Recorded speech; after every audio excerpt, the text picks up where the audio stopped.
Pues sí, Carmen, estamos a día miércoles, estamos a día 14, ya lo saben que los miércoles hablamos de dolor, hablamos con el Instituto contra el Dolor, Doctor Trinidad, con mi doctor favorito, tu doctor favorito y el de toda esta gente que nos está escuchando. Don doctor, ¿cómo está? Muy buenas tardes. Buenas tardes, Jaime. ¿Está usted temeroso de Dios, verdad? Por la selección musical que hoy vamos a tener. Plena confianza. Tú sabes lo que pasa, que es que cuando me dijiste la semana pasada, va a ser Winston Churchill, perdón, hay que decirlo bien, me dijiste, dije yo, madre mía del amor hermoso, Reino Unido, ¿qué hago yo con esto? ¿Le pongo lo peor o lo mejor?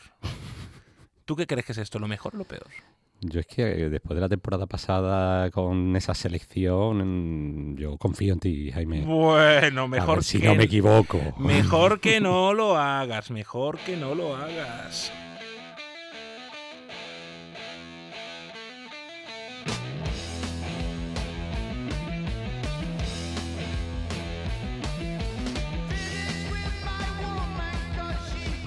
¿Usted sabe cuál es esto? ¿Lo reconoce? ¡No! Black Sabbath.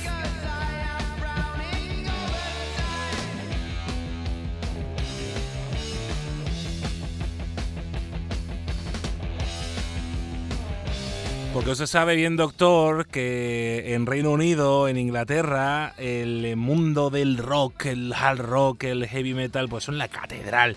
Pues ahí salieron grupos por todos los lados. Estoy aquí montando mi pequeña tesis melómana. O sea que, Para eso está, Rebélate contra el dolor. Lo del dolor es secundario, Jaime. Pues Black Sabbath es una de las grandes, de las primeras que empezaron a esto del heavy metal. Y fíjate las cifras, 75 millones de discos en todo el mundo, 15 millones de copias solo en los Estados Unidos. Y fue pues el germen, la primera vez que se vio, por ejemplo, usted, Ozzy Osbourne lo conoce, ¿no? Ozzy Osbourne, perdón. Vamos a decirlo bien. Revélate contra el dolor con el Instituto contra el Dolor, doctor Trinidad. Esta semana hablamos de Winston Churchill. ¿Que usted no lo conoce? Pues se lo vamos a explicar ahora mismo, doctor, ¿verdad? Porque hay gente que no sabe situar a Winston Churchill en el universo político, pero fue una de las patas más serias de esa época tan oscura que tuvimos después de la Segunda Guerra Mundial. Sí, Winston Churchill, más que un político británico, o sea, aparte de su historial, que periodista, escritor, premio Nobel de Literatura, un orador brillante del que tenemos muchísimas frases célebres. Sobre todo, como tú dices, es uno de los grandes protagonistas de esa época oscura de la Segunda Guerra Mundial. Pero lo interesante de Churchill es que ya antes de la guerra, en los años 30, ya él advirtió del peligro que suponía Alemania cuando empezó a anexionarse los territorios de los Sudetes en Checoslovaquia. Y cuando estalló luego la guerra, pues él pasó a liderar Gran Bretaña.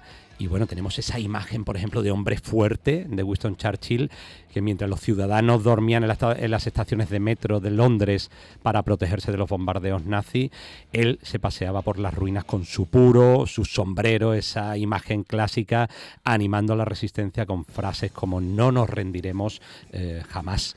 Voy a añadirte otra más. Con todo lo que son los británicos, Winston Churchill fue uno de los primeros que hablaron de una unión de Europa, de los Estados Unidos de Europa. Fue una de las primeras personas, y estamos hablando de un británico, que esto es otra cosa, no, sí, pero sí. fuera de la Unión Europea ellos saben bien mejor que mejor. Pues él empezó a hablar precisamente de los Estados Unidos de Europa. Fíjense, Winston Churchill. Y Winston Churchill, ¿por qué está en Revélate contra el dolor? Porque él padeció dolor físico, ¿no? Sí, tras esa imagen férrea, desafiante, ¿no? En una época como esa de la Segunda Guerra Mundial, pues había un hombre profundamente vulnerable. Y Churchill además hablaba abiertamente de esa lucha suya contra la depresión, a la que él llamaba su Black Dog, su perro negro. Y ese estado melancólico lo perseguía desde joven y, bueno, durante toda esa época. Entonces tenemos ese contraste tan humano entre la fuerza en lo público y la fragilidad en lo íntimo. Un líder que inspiró al mundo mientras batallaba consigo mismo también, con la depresión y con el dolor. Y ahí en el cerebro tienen que pasar 40.000 cosas, ¿no? Entre el dolor, la depresión, el dolor al mismo tiempo. El cerebro, que ya de por sí es una máquina maravillosa, doctor, ¿qué ocurre cuando se mezclan estas dos patas, estos dos sentimientos? Claro, es que hoy en día sabemos que el dolor y la depresión no solo es que coincidan, sino que comparten estructuras cerebrales, neurotransmisores, mecanismos biológicos del cerebro.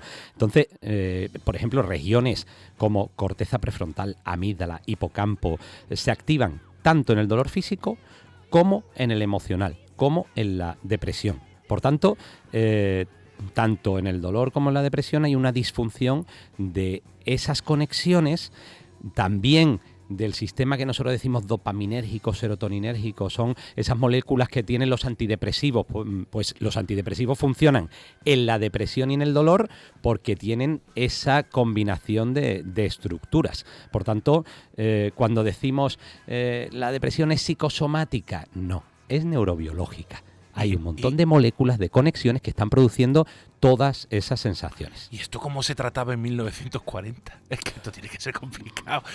La gente, cuando hablamos de 1940, 1950, 1930, a la cabeza le tiene que venir uno el electroshock, que eso es lo que nos vemos en las películas. Claro. Pero ¿esto se usaba?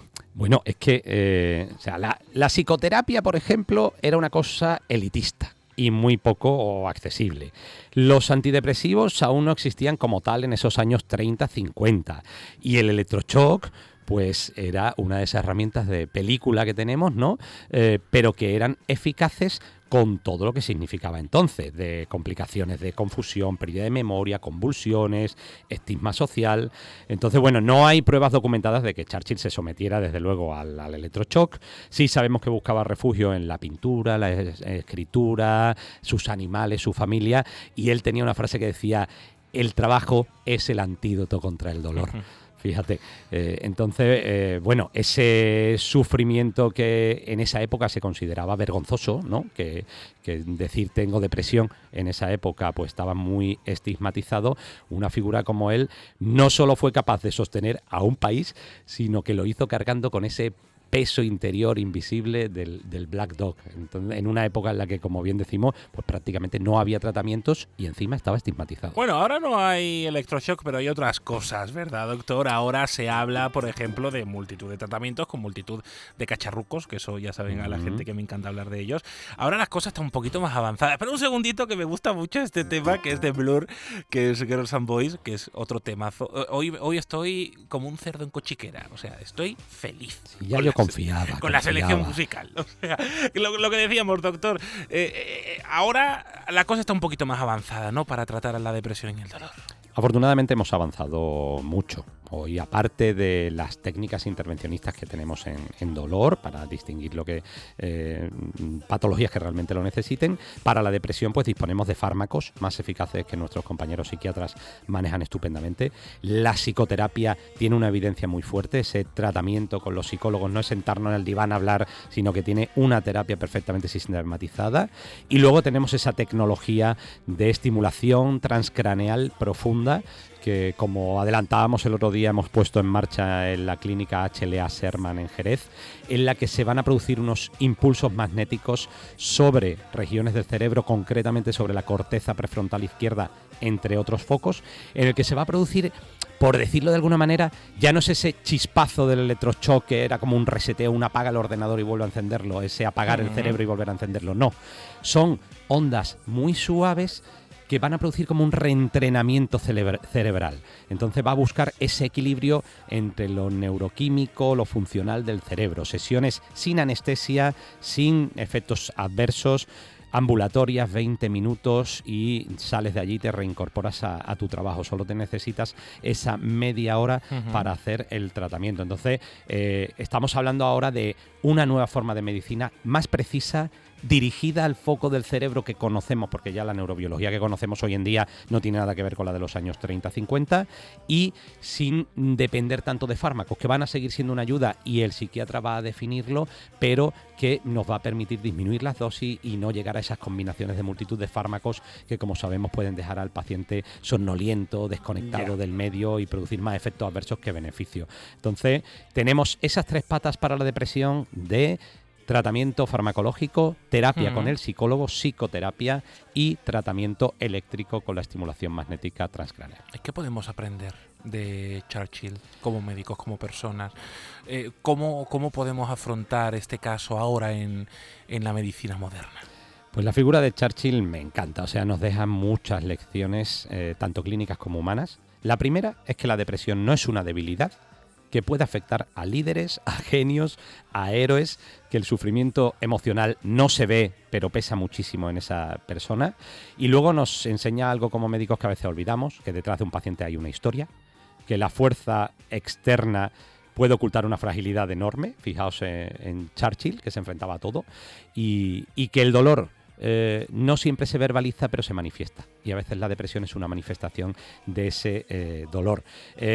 Churchill sostuvo a toda una nación mientras él mismo se tambaleaba por dentro, ¿no? Y él tiene una frase que dice: si estás atravesando un infierno, sigue caminando. Yo creo que eso definió toda su vida y es lo que hacemos hoy con nuestros pacientes. Los ayudamos a seguir caminando en ese enfrentarse a la patología, porque siempre nos gusta involucrar al paciente en su curación. Esto de venir a hacerse un tratamiento y olvidarse, no. El paciente se tiene que involucrar en su curación, y a veces con palabras, otras con fármacos y ahora también con tecnologías como la estimulación cerebral profunda, representa un paso más en esa lucha, ¿no?, contra el Black Dog, contra el perro negro, que Winston Churchill conocía muy bien, pero en la que, por supuesto, siempre el paciente se tiene que involucrar para conseguir esa curación y esa mejoría. Ya te digo yo que sí. Bueno, esto ya lo saben, que en el Instituto contra el Dolor Dr. Trinidad, en Sevilla, en Jerez, en Cádiz, tienen ustedes pues unos amigos para poder hacer frente a estas cosas. Y seguramente usted nos estará escuchando. ¿Por qué hablamos de estos personajes históricos? Pues muy simple, para que usted conozca a través de estos personajes patologías que a lo mejor usted sufre o conoce a alguien que sufre. Y ahí tiene usted un amigo en el Instituto contra el Dolor, Dr. Trinidad. Espérate.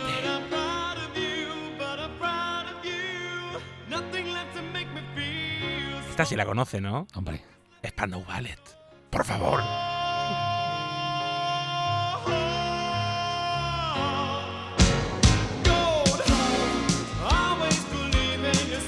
¿Me lo vas a poner difícil la semana que viene? Ya estoy pensando, pero vamos, no tengo queja, ¿eh? Te vas superando, volvemos a abrir la lista de Spotify y Revélate contra el dolor. Vamos a tener que hacer una lista de Spotify, ¿eh? Porque me lo pone usted muy difícil. Hoy no me lo ha puesto difícil, porque la verdad que hay unas joyas en el rock británico que son maravillosas, pero estoy completamente seguro que me va usted a poner un reto la semana que viene. Y yo de que lo superarás. ¡Oh, bueno! José Manuel Trinidad, como siempre, gracias. Gracias a vosotros, gracias a ti. ¡Qué alegría, Jaime! Qué bueno que viniste, doctor! Disfrutamos ¡Qué siempre. bueno! Espero que te guste, Carmen, por favor, espero.